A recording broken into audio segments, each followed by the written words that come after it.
Ayan po mga kaibigan ang puno ng salsagan. So, dalawa po ang kanyang buwig or tatlo.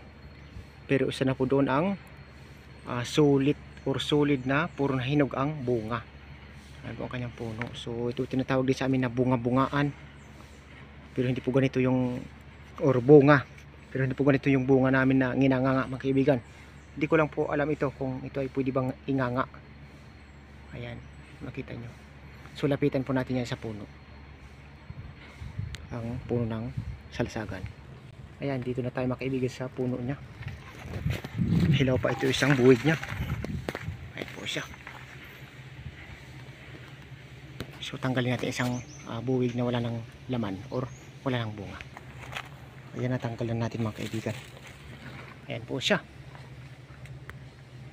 Ayan po yung dalawang buwig ng salsagan.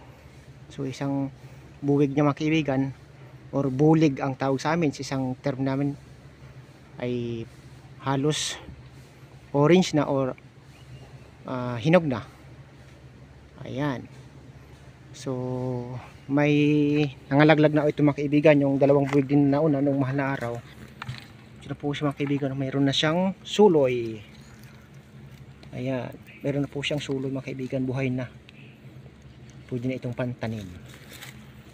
Ayan. So hindi ko lang kung ito ay ginanganga din ho sa amin. Parang hindi kasi ganito ang itsura ng bunga sa amin eh. Ito kasi kakaibang bunga. Para siyang balat ng kahoy na tagpi-tagpi. Ayan, kung makita nyo. So dito sa Katagalugan, tinatawag ito na salsagan. Or palma. Parang palma yata ang tawag nila doon.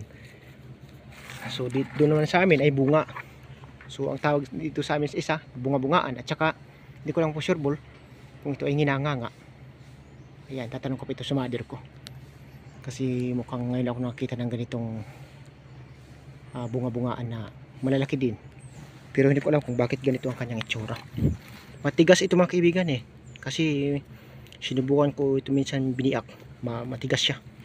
Pero nabibiyak naman. Kaso nga medyo matigas lang. Ayan. So yan na mga kaibigan, yan po ang bunga ng salsagan na mayroon ng tubo. At ito po ang kanyang bunga na mayroon ng hinog. At bunga din na green pa. So malapit na rin pa mahinog. So thank you so much mga kaibigan. Bye bye you. Chewing.